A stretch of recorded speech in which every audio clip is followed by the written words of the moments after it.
From the macabre minds of Laughing Devil Production comes another story from the Nightshade Diary. You know what that means. Check under the bed and make sure no one or nothing is there.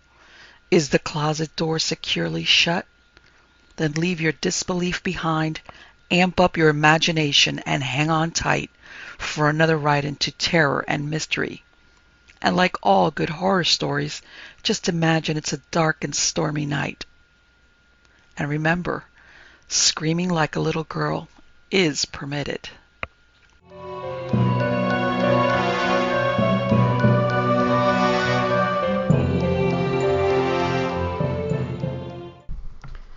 The Mirror of Cagliostro by Robert Arthur.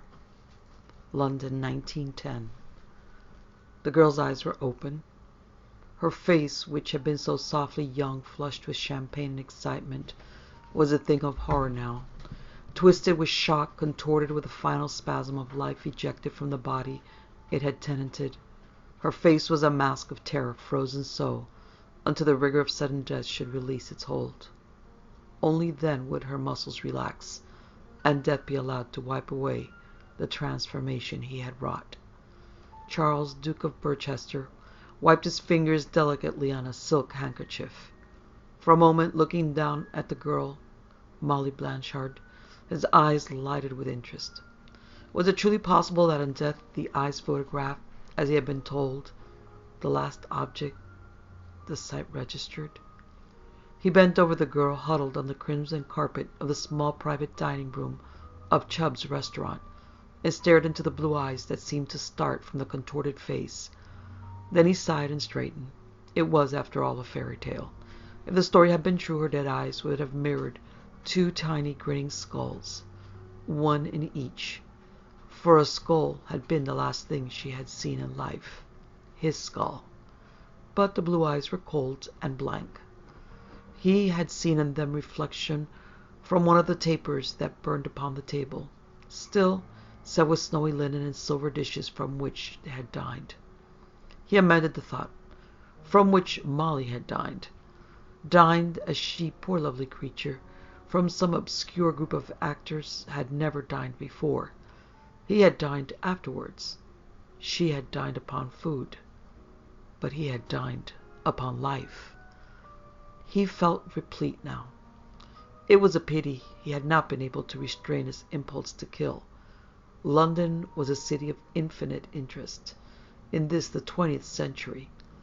He should have planned on a prolonged stay to explore it fully, but temptation had been too great after so long an abstinence.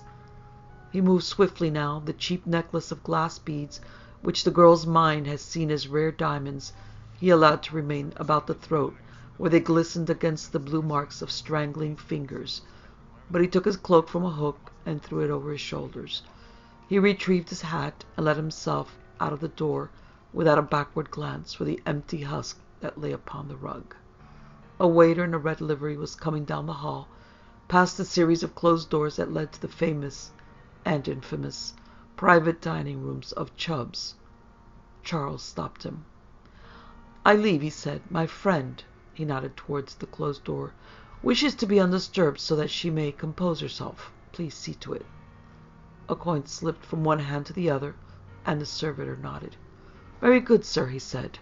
No titles and no names were used at Chubb's. They were, however, well known to both the proprietor and all the help. A pity.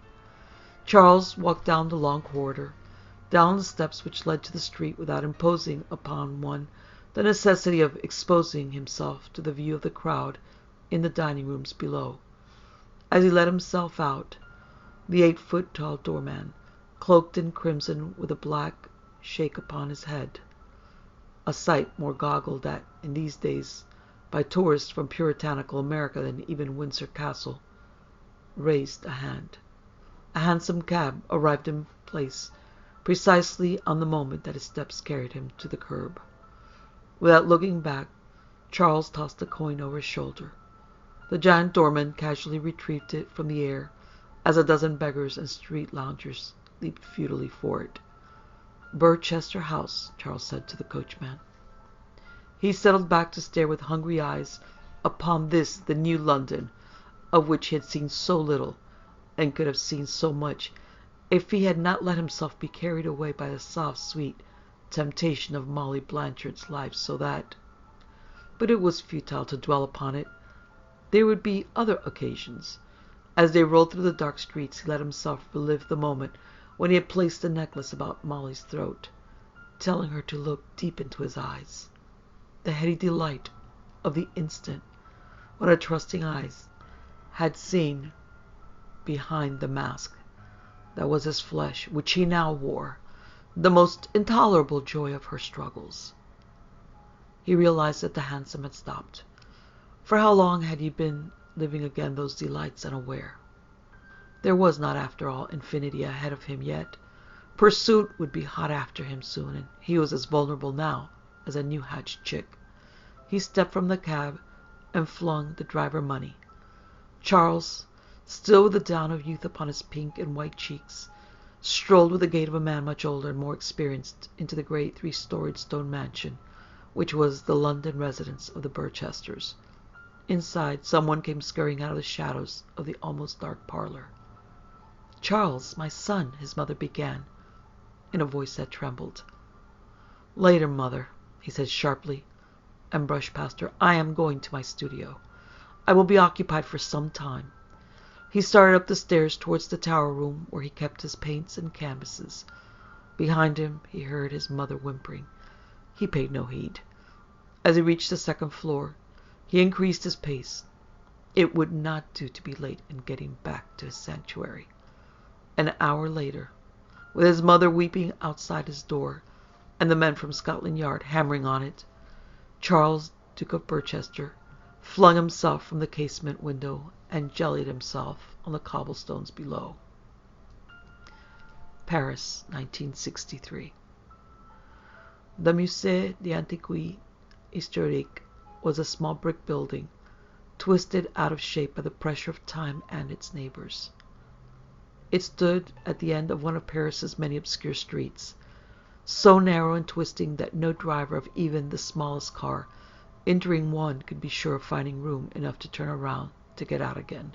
Beyond the Musée flowed the Seine, and if the waters of the Seine gave off any glint of light this overcast day, the glint was wholly lost in passing through the grime that darkly frosted the windows of the office of the curator, Professor Henri Thibault. Thibault himself was ancient enough to seem one of the museum's exhibits rather than its curator, but his eyes still snapped, and he spoke with a swift crispness that strained Harry Langham's otherwise excellent understanding of French. "Cagliostro?" Thibault said, and the word seemed to uncoil from his lips like a tiny serpent of sound. "Count Alexander Cagliostro, self-styled, born in 1743, died in 1795. A man of great controversy, by some denounced as a fraud, by others acclaimed as a miracle worker, a veritable magician.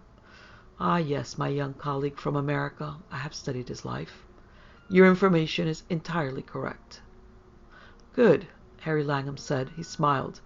At 35 he still seemed younger than his age, although a carefully acquired professional manner helped counterbalance his youthful aspect. "Frankly, sir," he added, "I had just about given up hope of getting any decent information about Cagliostro to make my summer in Europe worthwhile. I'm an associate professor of history at Boston College. My period is the 18th century, and I am working for my doctorate. You see, I've chosen Count Cagliostro as the subject for my thesis. This is my last day in France. Only last night I heard of you, heard that you yourself had once written a thesis on the life of Cagliostro. I am here, hoping you will assist me." "Ah." Thibault took a cigarette from an ivory box and lit it. "And from what viewpoint do you approach your subject? Do you propose to expose him as one of history's great frauds? Or will you credit him with powers bordering on the magical?" "That's my problem," Harry Langham said frankly. "To play it safe, I ought to call him a mountebank, a faker, a great charlatan. But I can't. I started thinking about that, and now I believe that he may really have had mystic powers. His life is wrapped in such mystery." And you wish to clarify the mystery? Thibault said, his tone sardonic. You will write your thesis about Cagliostro. You will win an advanced degree. You will get a promotion. You will make more salary. You will marry some attractive woman. All from the dusty remains of Cagliostro. N'est pas? Well, yes. Harry Langham laughed a bit uneasily. Cagliostro, thesis, promotion, money, marriage. Almost like an equation, isn't it? It is indeed. With a sudden motion, Thibault ground out his cigarette. Except that the answer is wrong. How do you mean? Cagliostro can bring you only grief. Go back to America and erase the name of Cagliostro from your memory. But Professor, Harry reflected that the French became excited easily, and the thought made his tone amused. You yourself wrote a thesis about the man. And destroyed it. Thibault sank back into his chair. Something our world will not accept. The truth about Count Cagliostro is one of them. But he's been dead for nearly 200 years. Monsieur Langham, Thibault said, reaching again for the cigarettes in the ivory box. Evil never dies. No, no. Do not answer. There's little I can do to help you. I destroyed my thesis and all my notes. However, if you should go to London... I go there tomorrow, Harry told him. I sail from Southampton in a week. I hope to find some material on Cagliostro in the British Museum. You will find little of value, the Frenchman said. To the British, Cagliostro was a charlatan. But attend. Seek in the old furniture shops for a plain desk with a hinged lid, the letter C carved into its ornate scrolls. Once it belonged to Cagliostro. Later it was acquired by one of the Dukes of Burchester. I have reason to believe that certain of Cagliostro's papers were hidden in a secret drawer in this desk, and may possibly still be there. A plain desk with a hinged lid, the letter C carved into it? Harry Langham's expression was eager. That would be a find indeed. I certainly thank you, Professor Thibault. Older man eyed him sadly. I still repeat my advice. Tear up your thesis. Forget the name. But you are young. You will not do it. Very well. I shall make one more suggestion. Go now today to the church of St. Martin. St. Martin? I will give you the address. Find the caretaker. Give him 10 new francs. Tell him you wish to see the tomb of Yvette Tunein. Yvette Tunein? She was buried there in 1780. But I don't understand. I mean, what point is there in seeing the tomb of a girl who died in 1780? I said she was buried then. Thibault's gaze was inscrutable. Insist that the caretaker open the tomb for you. Then do whatever you must do. Au revoir, my young friend. In the age-racked Museum of Historic Antiquities, it had been easy to smile at the melodramatic earnestness of the French. Here, where the streets of Paris, Lord alone knew how many feet above his head, moving down a narrow stone passageway slippery with seepage of water, holding aloft his own candle and following the flickering flame borne by the rheumatic old man in front of him, Harry found it less easy to smile. They had gone down endless steps, along corridors that burned a dozen times. How old was this church anyway? And how far into the bowels of the earth did its subterranean crypts go? The whole thing was too much like an old movie for Harry Langham's taste, except that the smell of dank corruption in the air, the shuffle of the old man's shoes on the rock flooring, and the scamper of rats in the darkness carried their own conviction. They passed another room opening off the corridor, a room into which the bobbing candle flame sent just enough light to show old, elaborately carved stone tombs in close-joined racks. Is this it? Harry asked impatiently as his guide paused. We must be there by now. We have had enough time to travel halfway across Paris. Patience, my son. The caretaker's tone was unhurried. Those who lie here cannot come to us. We must go to them. Then let's hurry it up. This is my last day in Paris. I have 1,000 things to tend to. They went on, around another turning, down some stairs, and came into a low-ceilinged room dug from solid rock. The tombs here were simpler. Many had only a name and a date. In the light from the 2 candles, they lay like sleeping monsters of stone, jealously hiding within them the bones of the humans they had swallowed. "Are we there at last?" Harry Langham's tone was ironic. "Thank heaven for that. Now, which of these dandy little one-room apartments belongs to Miss Yvette Tunein? I've come this far. I'll see it, but then I'm heading back for fresh air." "None of these," the caretaker said quietly. "She lies over here. La pauvre petite. Come."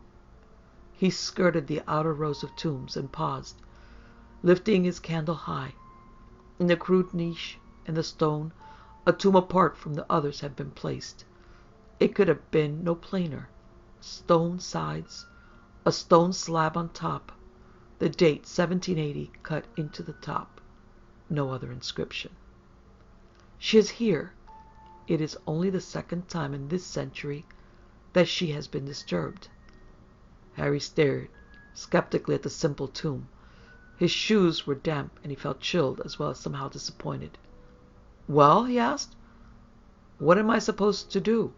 Say ooh and ah? Why isn't her name on it? Just the date. How do I know this is even Yvette Tulein's tomb?" The caretaker straightened painfully. He held his candle up and stared into Harry's face. "You are American," he said. "When this tomb was closed, your nation had but begun its destiny. You have much to learn." "Look," Harry said, controlling his impatience with an effort, "I agree we have a lot to learn.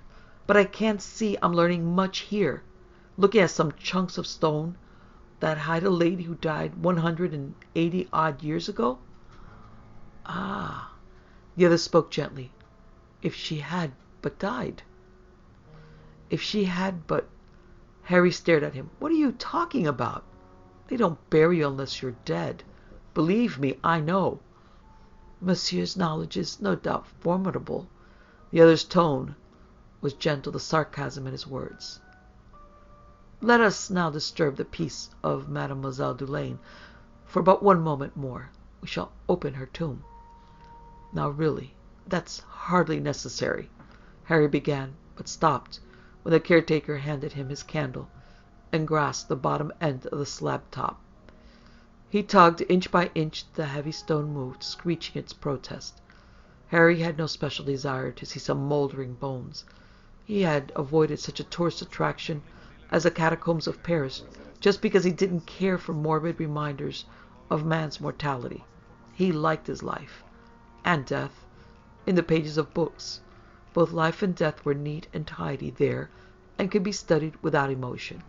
He did not look into the open tomb until the caretaker straightened and motioned with his hand.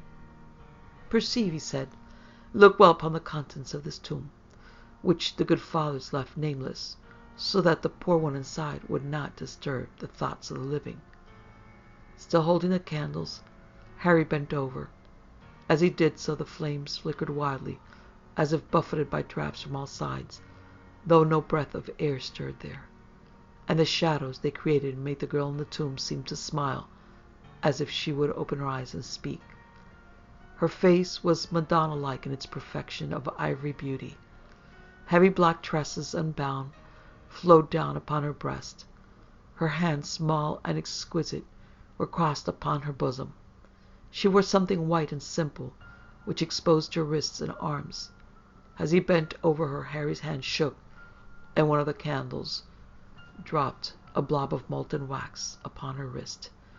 He so completely expected her to move, to cry out at the pain, that when she did not, he felt a sudden wild rage. At her, for seeming so alive, so beautiful, and so desirable. At Thibault for sending him here on a fool's errand. At the shriveled gnome of a caretaker for wasting his time on so childish a deception. "Damn you," he cried. "She's a wax figure. What kind of tomfoolery is this?" With surprising strength, the caretaker thrust the stone lid back into place. Harry had one last glimpse of the young and lovely face with the lips that seemed about to speak, and then it was gone. and he could not explain why. He felt doubly cheated, doubly angered. So he shouted, "You didn't want me to get another look? You knew I was going to touch her and see that she really was made of wax. Admit it, and tell me why you bothered with this nonsense. Or is this a standard tourist attraction that you've rigged up to bring in a little income from gullible Americans?" The Frenchman faced him with dignity, reaching for and taking back his candle. "Monsieur," he said, "as I remarked, you are young, you have much to learn. Once Mademoiselle Delaine attracted the attention of a certain Count Cagliostro. She refused him. He persisted. She rejected him utterly. One night she vanished from her home. The next day, servants of Count Cagliostro found her lying in his rooms, at the base of a great mirror, as if she had been admiring herself. The Count was held blameless. He was far from Paris at the time. Mademoiselle Delaine seemed asleep, but did not waken. There was no mark on her, yet she did not breathe, and her heart did not beat. A week passed, a month. She remained unchanged. She did not begin that return to dust which is the fate of us all. So her sorrowing parents consigned her to the good fathers of the church, and they placed her here. She has remained as you see her since the year 1780. "That's idiotic," Harry said shakily. "Such things aren't possible. She's a wax figure. She's certainly not dead." "No, monsieur. She is not dead. Yet she's not alive. She exists in some dark dimension it is not well to think of. The Count Cagliostro took his revenge upon her. She will sleep thus until the very stones of Paris become dust around her. Now let us go. As you reminded me, you have many things to do." "Wait a minute. I want to see that girl, that figure, again." Harry's breathing was harsh in the silence. He felt his pulse pounding, with fury, with bafflement. He couldn't tell what emotion he felt, but the caretaker was already moving toward the stairs. In a moment he would be gone. Harry wanted to tear the stone slab off that tomb and satisfy himself, but to linger even a moment would mean to be lost in those Stygian depths without a guide. Furious, he followed the flickering candle that was already becoming small in the darkness. It was easy in the daylight above to regain his composure and laugh at himself for being tricked. It was easy next day in London, when he met Bart Phillips, his closest friend at the university, who had spent the summer in London working towards his doctorate in chemistry, to entertain him with an elaborate account of the mummery he had gone through. It was easy to erase the lingering doubt that the girl had indeed been a wax figure. Easy, until he found the mirror. He found it in a dingy second-hand shop in Soho called Bob's Odds and Ends. The desk he was seeking he had traced to an auction house which had suffered a fire. Presumably the desk had burned with many other rare pieces, but Bob's Odds and Ends had been mentioned in connection with the sale of the furnishings of Birchester House, residence of a ducal line now extinct. Bob himself, 5 feet tall and 4 feet around the waist, did not bother to remove the toothpick from between his unusually bad teeth when Harry, with Bart in protesting tow, asked about the desk. "No, governor," the untidy fat man said. "No such article here. Probably merchants has got it. Them what had the fire." "Come on, Harry," Bart said.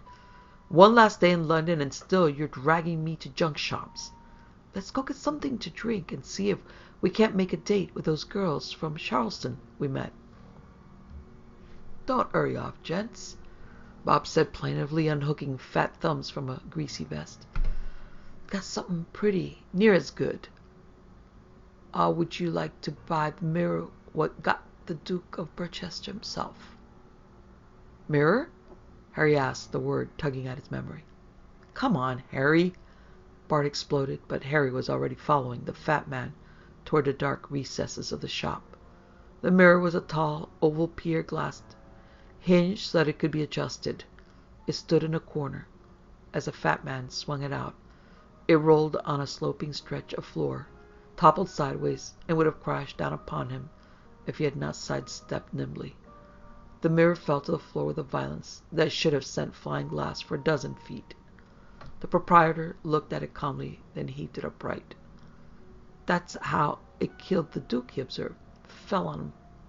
And him with an hatchet in his hand, and like he was trying to smash it. But this glass can't smash. Unbreakable it is. What's unbreakable? Bart asked, following them. This mirror, according to the man, Harry said. Nonsense. Glass can't be made unbreakable, Bart said. Good Lord, it's all painted over with black paint. It's no earthly use to anyone. Come on, I'm dying of thirst. But, gents, it's a rare mirror it is, the fat man said sadly. Without that paint, it'd be worth a pretty sum. Besides, it's an haunted mirror. It killed the Duke himself, and it stood in a closet for almost 50 years before that. Ever since the Duke's brother, what with the Duke then, murdered a girl in Chubb's restaurant back in 1910, then jumped out the window into the courtyard and broke his neck when the bobbies come for him.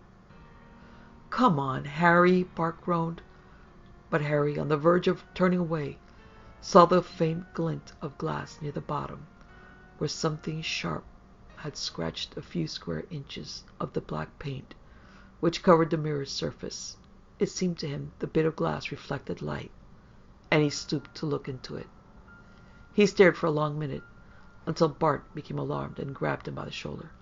Harry, he said, my God, man, you're the color of putty. Are you sick? Harry Langham looked at him without seeing him. Bart, he said, Bart, I saw a face in that mirror. Of course you did, your own. No, I saw the face of that girl, Yvette Tunein, who lies beneath St. Martin's Church in Paris.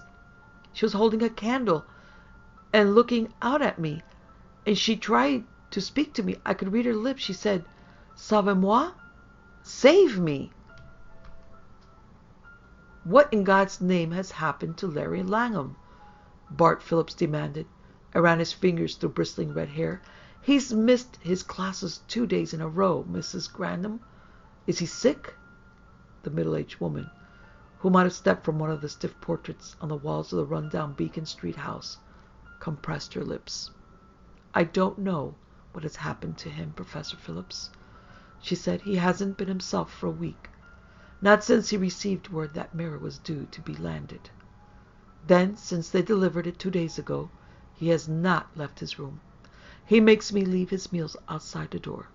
I've always considered Professor Langham a very fine lodger, but if this goes on, well, she uttered the final exclamation to Bart Phillips' back as he took the broad curving stairs of the once elegant house 2 at a time. At the top, Bart hesitated outside Harry's door. Some dirty dishes sat on the floor just beside it. He tested the knob, found the door unlocked, and quietly pushed it open. In the center of the big old-fashioned room, Harry was on his knees before the oval pier glass, laboriously scraping away at the black paint which covered its surface. From time to time, he paused to wet a rag in turpentine, rub down the surface he had scraped, and then begin again. The younger man walked quietly up behind him.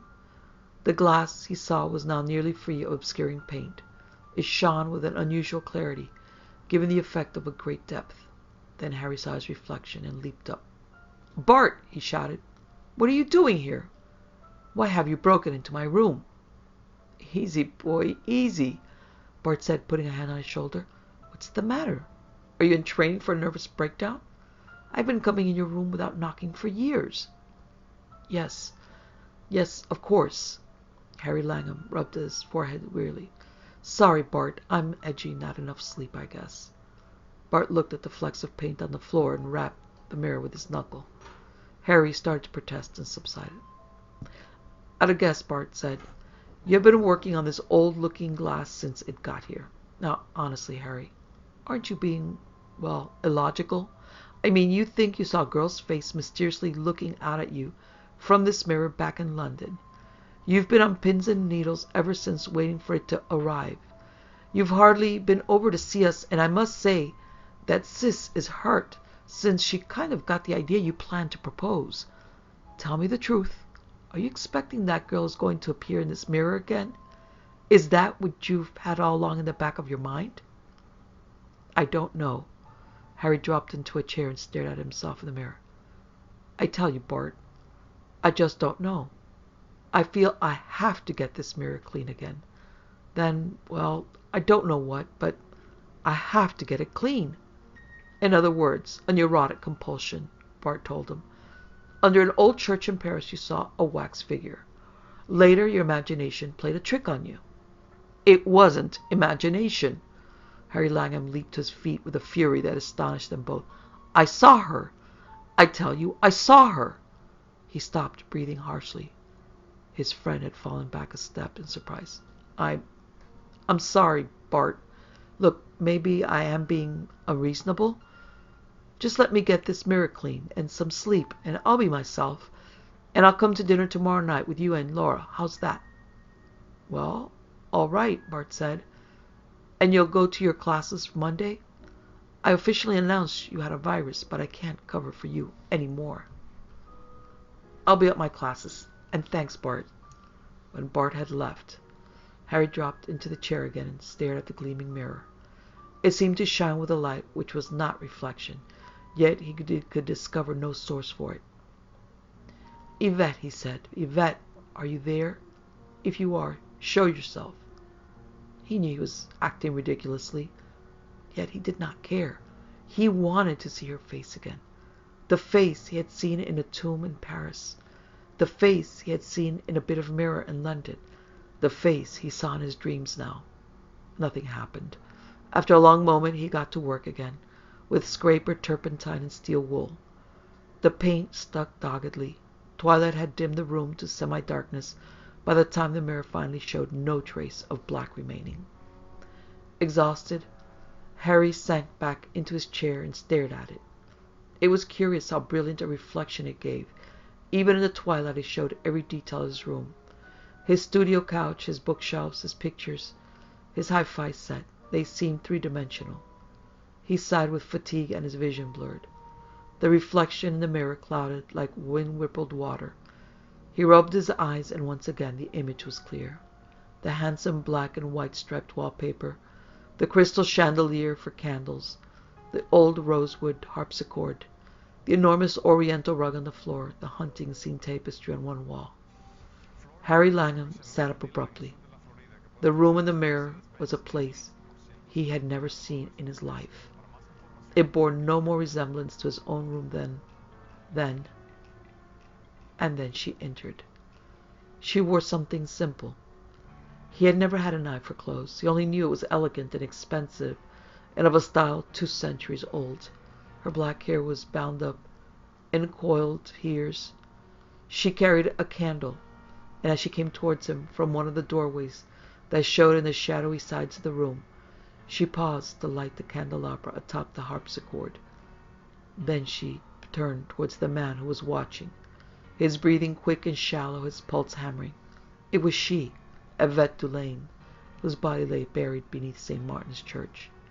He thought she was going to step into the room with him, but she stopped, as if at an invisible barrier, and gave him a glance of infinite beseechment. Her lips moved. He could hear no sound, but he could read the words, Sauvez-moi, Monsieur, je vous implore, sauvez-moi. How? He cried. Tell me how. She made a gesture of helpless distress. A ripple swept across the mirror and she was gone. Harry Langham sprang to his feet. Come back, he shouted. Yvette, come back. Behind him the door opened. He turned in a fury to see Mrs. Graham bearing a tray of food. What are you doing? He shouted at her. Why did you break in? You sent her away. You frightened her. The woman drew herself up in starchy dignity. I am not accustomed to being spoken to that way, Professor Langham, she said. I knocked and heard you say, come. I have brought you your dinner. I would prefer that you arrange to lodge elsewhere as soon as this month is up.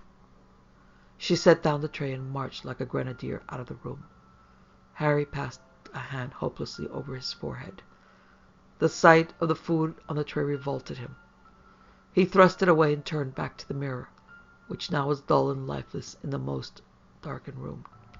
Yvette, he whispered, please, please come back. Tell me how I can help you. The mirror did not change.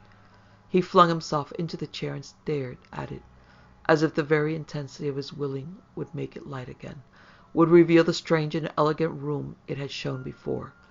The room darkened until he could no longer see the mirror. Then his fingers gripping the arms of the chair relaxed. Exhaustion overcame his willpower and he slept. It was the booming of a clock that woke him. Or was it a voice, speaking insistently in his ear? Or a sound, as of 1,000 tinkling chimes intermingled? Or all three? He opened his eyes and saw before him the mirror, light emanating from it. Once again it showed the strange room. The candles in the crystal chandelier glittered, and an elegantly dressed gentleman who leaned against the harpsichord and watched smiled. "You are awake, monsieur," he said, and now Harry heard the words clearly. "That is good. I have been waiting to speak to you." Harry Langham rubbed his eyes and sat up. "Who are you?" he asked. "Where is she?" "Yvette, I mean." "I am Count La Fontaine, at your service." The man bowed. "And Mademoiselle Delaine will be here. She is waiting for you to join us. To save us." "Save you?" "We are both victims of an evil done long ago, before even your great-grandfather was born. The evil of the most evil of living men, Count Alexander Cagliostro. With your help, that evil can be undone." "How?" Harry demanded. "In a moment I shall tell you. But here comes Mademoiselle Delaine. Will you not join us?" Harry rose to his feet, feeling strangely light, disembodied. "Join you?" he asked, and even as he spoke he was aware that his senses were dulled, his mind sleepy. "Is it possible?" "Just step forward." The Count held out his hand. "I will assist you." Beyond the man, Harry saw the girl come slowly into the room. She came toward him, slowly, on her face a look of infinite appeal. "Yvette!" he cried. "Yvette!" He took 2 steps forward and fell, his hand grasped by the cold, inhuman fingers of the man within the mirror. The pull but assisted his unthinking impulse. For a moment he felt like a swimmer breasting icy water, shoulder deep. Then the sensation was gone, and he was within the room, in the mirror. He looked with exultation into the eyes of the girl. "Yvette," he said, "I'm here. I'm here to save you." "Alas, monsieur," she said, "now you too have been trapped." "Look." He turned. The Count La Fontaine bowed to him formally. "1,000 thanks, my young friend," he said. "It is half a century since last I left the world of the mirror. I am hungry for the taste of life again. Very hungry." He kissed the tips of his fingers and flung the kiss to them. "Adieu, mes enfants," he said. "Console each other in my absence."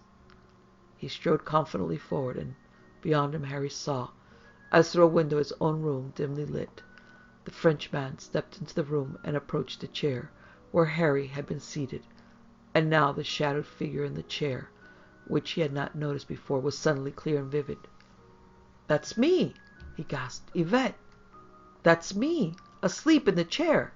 She stood beside him, her coiled dark hair coming to his shoulders, and infinite regret tinged her voice. "Your body, Monsieur Langham.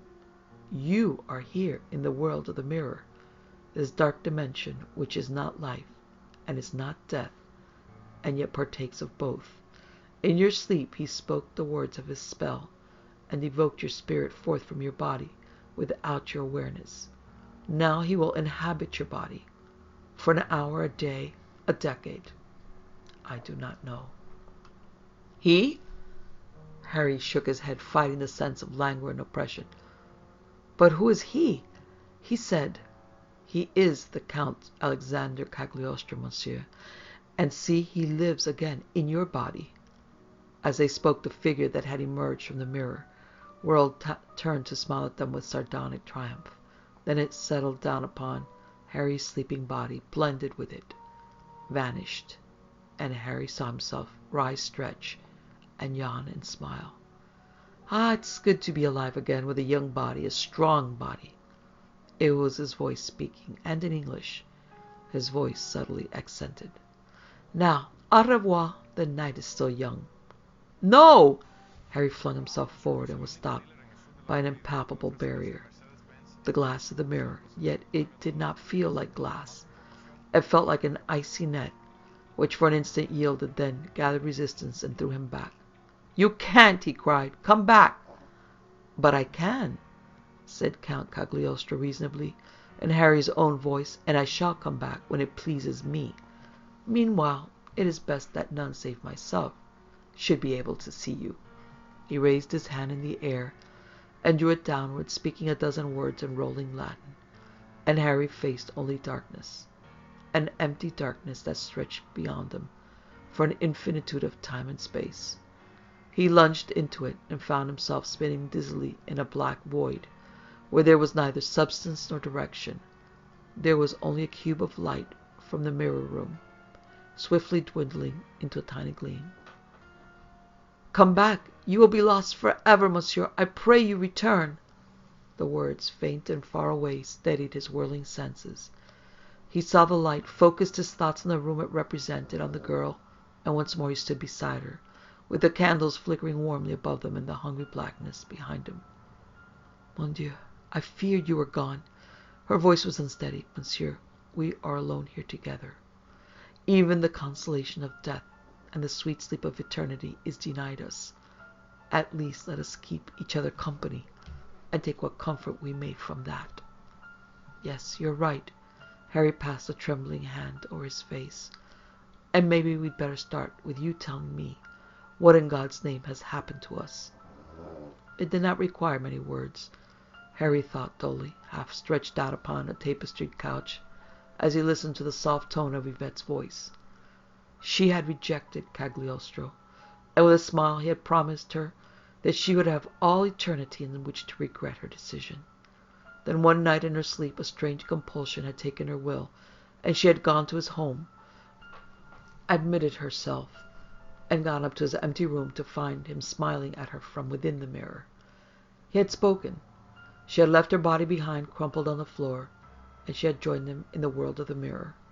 Then he, his own body many miles away, had left her alone there until the time came for him to take final refuge himself in the world between life and death, of which the mirror was a door that he had opened. But he died in 1795 in prison, Harry protested.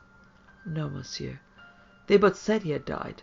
His body's buried somewhere, as is mine. And like mine, it does not change. His spirit sought refuge here, in this sanctuary he planned long in advance. And from time to time, he found means to escape, as he has now in your body. Over the years, the crimes committed by various hands, yet all animated by the spirit of Cagliostro, would fill a library of horrors. One has heard of the Marquis de Sade, yet the Marquis was but a man interested in things magical, until he encountered the mirror and met the gaze of Cagliostro. Then, monsieur, the name of de Sade became synonymous with evil. Later, given but little choice, he assumed the flesh of a drunken servant who had entree only to the lowest of London's dives. It was then he acquired a nickname which you will know. Jacques? Jacques? Jacques, the Ripper. Never was he caught, this Jacques. He froze to death in a gutter one winter night, but only after the spirit of Cagliostro had safely quitted his mortal flesh. And then young Charles, Duke of Burchester, acquired this desk and the mirror for his studio, and so fell into Cagliostro's power. But the evil Count was too greedy. The first night he killed a girl almost in public and must flee back to this, his place of safety. Charles himself again tried to break the mirror. When he could not, when the men of the police came for him, he covered the mirror with black paint, and then he threw himself from his window and was dashed to death on the stones below. Now, monsieur, her gaze was compassionate, he is free again in your body, and the hunger is strong within him. I would speak words of consolation, but unfortunately I cannot. But what is he doing? Harry started to his feet. My God, Yvette, isn't there any way to know what he is up to and to stop him?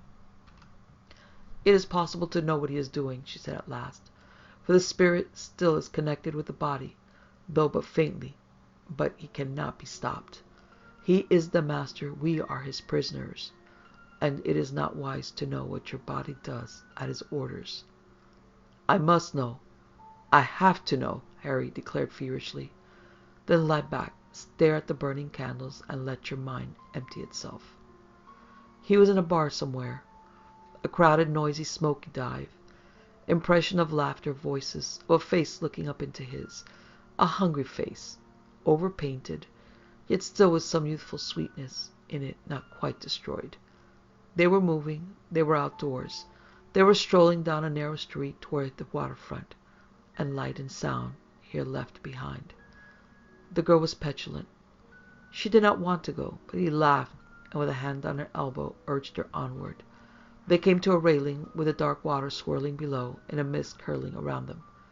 No, I'll show you what I promised you, he was saying, but first we must remove these. He deftly removed from her ears the cheap dangling crystal earrings, dropped them into his pocket. Why did you do that? Her voice was shrill, angry. You can't treat me like that. Your beauty should be unadorned. Look into my eyes. She looked, and her gaze grew fixed. In his eyes she saw the black void of eternity, and rising from it the grinning skull face of death. She did not struggle, did not scream as his hungry fingers closed around her throat. Only when it was too late did she fight, so deliciously, so rewardingly. When he dropped her over into the rolling water below and saw them suck her down with hungry swiftness, and he felt again deliciously warm and full. Monsieur, Monsieur, he opened his eyes. Yvette was shaking him, her face concerned. Monsieur, you look so distressed. I told you it was not wise. I'm a murderer, Harry groaned. I killed her. Killed that girl for the sheer lust of killing. Comfort yourself, Monsieur. You did not. It was he, Cagliostro, slaking his hunger for life. It is thus his spirit feeds, grows strong, on the life of those he sacrifices. But it was my hands that choked her. Oh my God, what are we going to do? He stood up, his hands clenched. Can't we do anything? Nothing, alas. He lives in your body. We are shadows of the spirit trapped between life and death. Some day he will return, and you will once again more regain your body. To be accused of all the infamous crimes he's committed? Harry cried. To pay for them? First, I'll break this mirror. That's one thing I won't fail to do. Her gaze was wistful. If only that could be. Then I could at last die and be at rest. But you will not do what you think. Others have tried and failed. This mirror cannot be broken by human hand. Only he himself, Cagliostro, can break it. No, do not ask. I cannot answer how or why these things are. He has the knowledge. I have not. Now, you must distract yourself. Come, let me show you this world. He let her take his hand and numbly followed as she led. There were doorways to the great rooms, several of them. She led him through one, and he found himself in a small book-lined library, where alchemical apparatus, crowded tables, and a small white globe lamp burned with a bright fierceness. A book lay open, revealing mystic symbols. A giant spider squatted upon it and stared at them with glistening pinpoint eyes. His library, Yvette said. Once the mirror stood in this room, in the world of reality. Everything in the mirror reflected, since it was made to exist in darkness and fathomless dimension. If only it was reflected long enough, and his arts can call it into being. Like a time exposure being developed? Harry muttered to himself. Pardon? I was just thinking. What lies beyond? There are many rooms, and a garden, and even a pond. I will show you. There were indeed other rooms, but Harry viewed them without interest. There was a garden where fruit trees bloomed, and a pool that reflected the sunlight of a sun not seen for 2 centuries. But when he would have gone on through the other doors, Yvette held him back. No, monsieur. Beyond there is nothing. Darkness, emptiness. Where one can become lost and wander until the end of time. And in the darkness there are creatures. She shivered as she spoke the word. But Harry persisted in his exploration. He opened a closed door, and there, beyond it, did indeed lie abysmal darkness. There were sounds in the darkness, flutings and wailings, like no sounds he had ever heard before.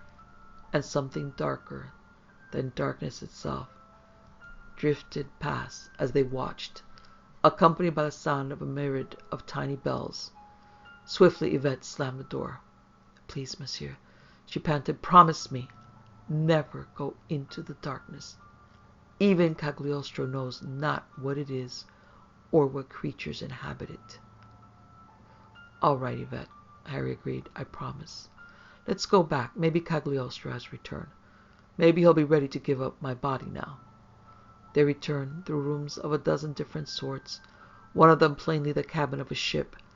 In the room of the mirror, the candles still burned as they had before, unconsumed and eternal. The wall of blackness which was the mirror remained in place, but even as they entered it dissolved, became a window, beyond which was Harry's study, where Cagliostro sat at a table, eating breakfast and reading a newspaper. He smiled smugly at them. "I hope you have become well acquainted, mes enfants. I waited for your return, Monsieur Langham. This body you have loaned me is a splendid one, so strong, so handsome, so indefatigable. I shall enjoy its use for a long time, I think. This time I make no foolish mistakes. I have begged the most humble pardon of Mrs. Graham, your good landlady, and she has forgiven me. This evening I dine with your friend Bart and his sister Laura, with whom I gather you have, what is the word, an understanding? I must make amends to them for your behavior. Ah, my good friend, this Boston of yours is a most interesting city. Cold and reserved in appearance, yet it has its undercurrent of wickedness, quite as naughty as London or Paris. I enjoyed myself last night. I was rash, perhaps, but fortunately I escaped detection, and now my motto is to be discretion." He rose and tossed down his napkin. "Now I shall rest," he said, and yawned. "Last night was fatiguing. Tonight may be the same. Au revoir." He swept his hand downward, where the roll of unknown words in blackness sprang into place. Wretchedly, Harry turned to the girl. "How long were we?" he asked. "A dozen hours have passed since last night, but it seemed only a few minutes. Half an hour, perhaps?" "There is no time here," Yvette told him. "An hour may seem a day an hour. You will become used to it, monsieur. Harry, compose yourself. Think not of Cagliostro." She seated herself at the harpsichord and began to play a light, tinkling tune, to which she sang in a sweet soprano. Harry flung himself down on the tapestried couch and listened. Gradually he relaxed. His mind ceased to throb and burn with turbulent thoughts. But as it did, other images, other sounds and sensations entered it. Voices, Bart and Laura, laughter, wine. "It's good to see you acting normal again, Harry. You had us worried." "I don't wonder, old man. That mirror delusion. You brought me to my senses. Guess I worked too hard in Paris." "Then there wasn't any girl in the mirror?" Laura's voice, Laura's smile, Laura's hand lightly on his arm as her eyes begged for assurance. "If there was, she looked like me and needed a shave." Laughter. "Besides, what good would a girl in a mirror be?" More laughter. "You'll see for yourself when we set up housekeeping." "Goodness! Is that a proposal or proposition?" Wide, hopeful eyes, lips that hide a trembling eagerness. "Look, you two, while you debate the question, I have to see a graduate student of mine who's working on an interesting line of experiment." Bart rising, leaving. "I won't be back until late." Tactful Bart. A nice brother. I like him. Harry. "Yes?" "Whether it was a proposal or proposition, it's a little sudden. Since you got back from Europe, I've hardly seen you. Why, I think you've kissed me once." "An oversight I plead guilty to. I can only say I'm prepared to make amends, like this." Warm lips, tremulous response, becoming breathless excitement.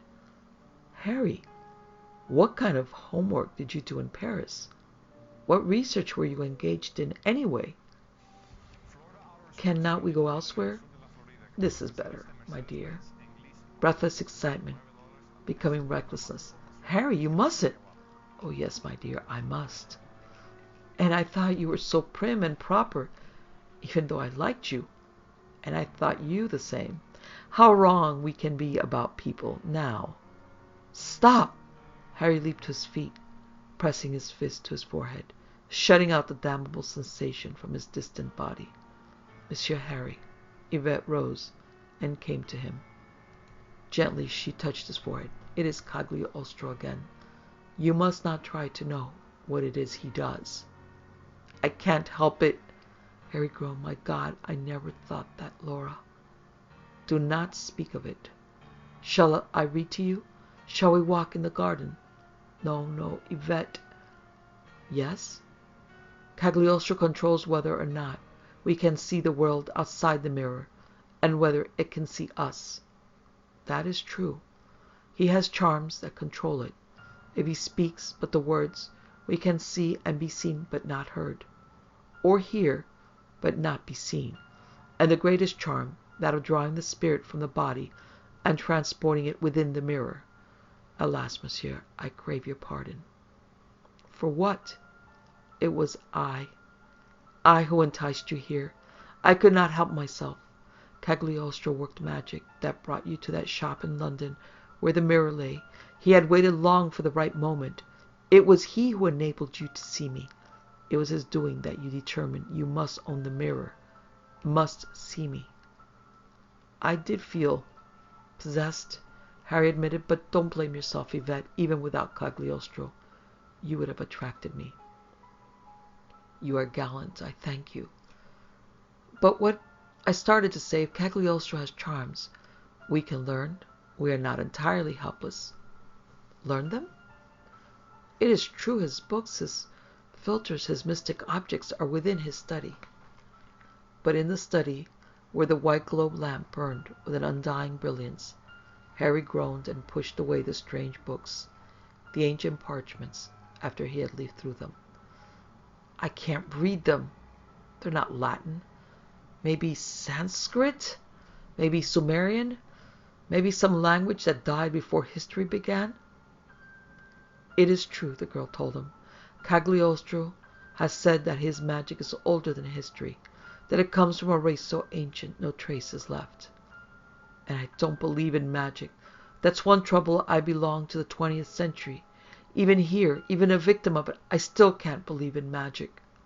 Oui, Yvette agreed. Belief is necessary. Without belief, the magic does not work. But then, one must have faith in God as well as in evil, monsieur. Yes, of course, his eyes lighted. And what is magic to one age is mere science to another. So why shouldn't science to one age be magic to another? Yvette, help me work this out. Anything I can do, anything, she said. Sometimes Cagliostro had me help him. He said that in things mystic the female principle helps. Wait. She took pins from her hair, let her tresses tumble down over her shoulder. From a drawer beneath the bookshelf, she withdrew an odious object, the dried and shrunken head of a man who once had had flaming red hair and a red beard. She sat facing him, the head upon her lap. Now, monsieur, she said, this head. Cagliostro swore it was the head of one of the thieves crucified with the true Christ. Perhaps. But now I look like a sorceress. I will sit in silence, and you shall study. Good girl, he plunged anew into an effort to make sense of the books, the cabalistic symbols. In his mind he thought of them as simply equations which produced certain results. So categorized, he was able to believe in them. After all this mirror work, was it so much more than a photograph caught on celluloid, or a motion picture electronically impressed upon magnetic tape? Perhaps the people in pictures felt and thought. And wasn't it Asimov, right here in Boston, who had said that someday the entire personality of a man could be put on tape, to remain forever, to be reproduced again, whenever and as often as desired? What would existence inside a magnetized tape be? What thoughts would the man think there? Perhaps his analogies were faulty, but they helped give him confidence. Yvette sat in silence as he worked with feverish intensity. He deciphered a word, a sentence, for Cagliostro had translated into a doggerel of Italian, French, and Latin, the older unknown language, which might after all be the scientific language of a long-dead race. As Yvette had said, there was no time in this place. At intervals he paused and put his fingers to throbbing temples. Then he was aware of sensations from the world of his life. His classroom, students listening with rapt intensity they had never paid before. Himself speaking with brilliant detail of life in London, in Paris, in the 18th century.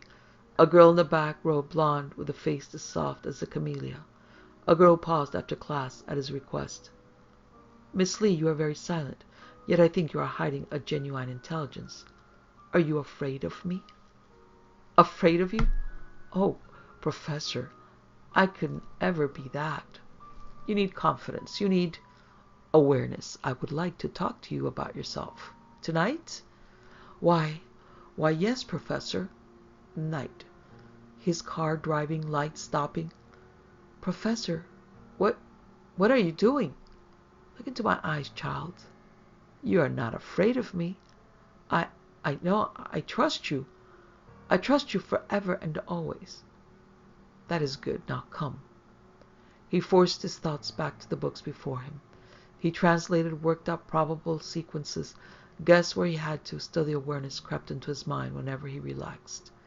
Harry, I haven't seen you for so long. Working on my new thesis, Laura.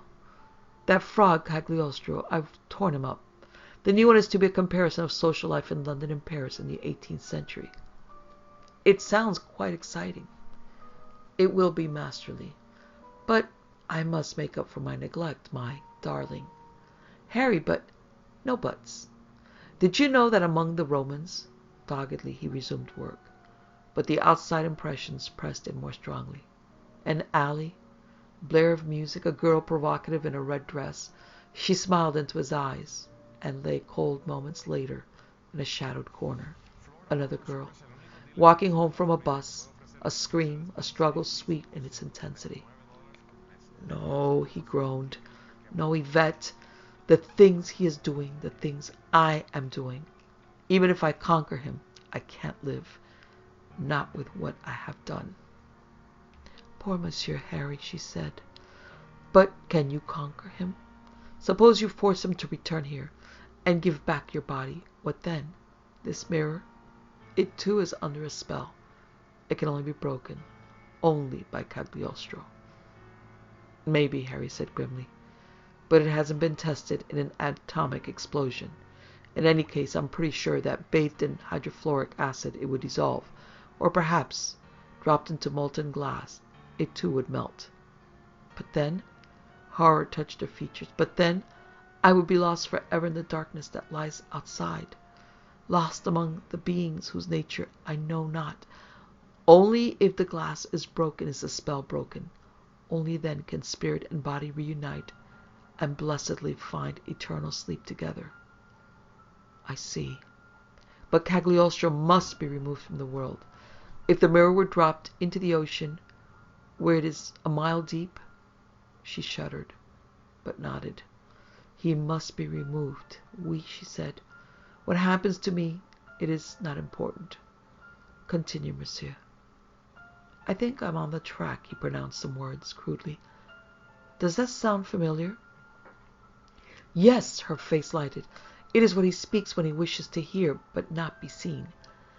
But it sounds like this. She corrected his pronunciation. He repeated after her the strange rolling syllables. And this? He spoke again, making a motion with his hand. When he wishes to see and be seen. Like this. She corrected once more. And his hands. I'm not sure. There's a certain movement.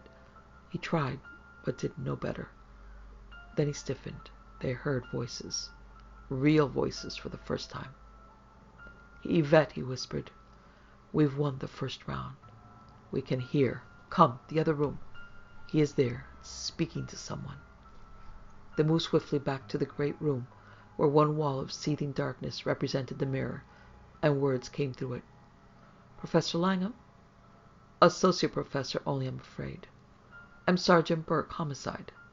So, Mrs. Graham said. Homicide? Intriguing. What can I do for you, Sergeant? Where were you at 3 this morning? Here in my room. Working on my thesis. May I ask why you are interested? A girl was strangled outside the fishnet bar last night. I don't believe I've heard of the place. One of your students was there. He believes he saw you with the girl who was killed. I'm a very ordinary type, Sergeant. And one of my students, in a bar at 3 in the morning? No wonder they learn so little, academically speaking, of course. He described you pretty closely. Perhaps because he has seen me in class for weeks. Let me assure you, Sergeant, based on their classwork, the powers of recognition and description of my students are limited. Maybe so. Do you know a girl named Elsie Lou Lee? Of course, one of my students, a shy thing. She committed suicide last night. Cut her throat with a razor blade. Her last words were, he said he wished I was dead and out of the way. So, I'm going to die. A suggestible type, may I remark? Her landlady describes you as the man who sometimes called for her. Believe me, Sergeant, my description would fit 20,000 men in Boston. I assure you, I am too discreet to fraternize with a female student. Yeah, I suppose so. But frankly, well, we've had 8 women killed in the city in 4 months. 8. All young. All without motive. I have to check out everybody. Quite understandable.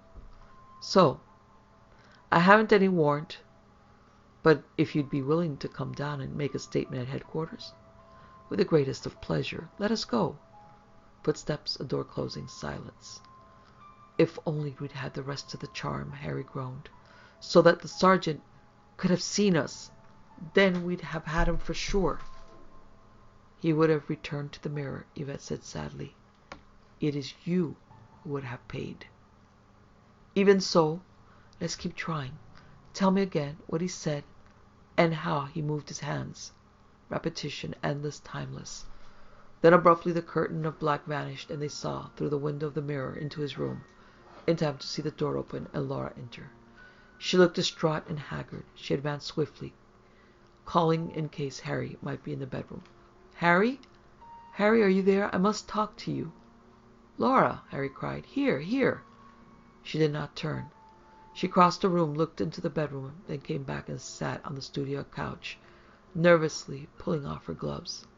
She does not hear, Yvette said. There yet remains some part of the charm incorrect. Laura! Harry groaned. Please, for God's sake, look this way. She did not immediately look toward the mirror, but as she sat nervously playing with her gloves, her gaze swept the room and finally stopped upon the mirror. And then she saw them. Slowly, unbelievingly, she rose to her feet and approached them. Harry? She whispered. Harry? Yes, he said, then realized she could not hear.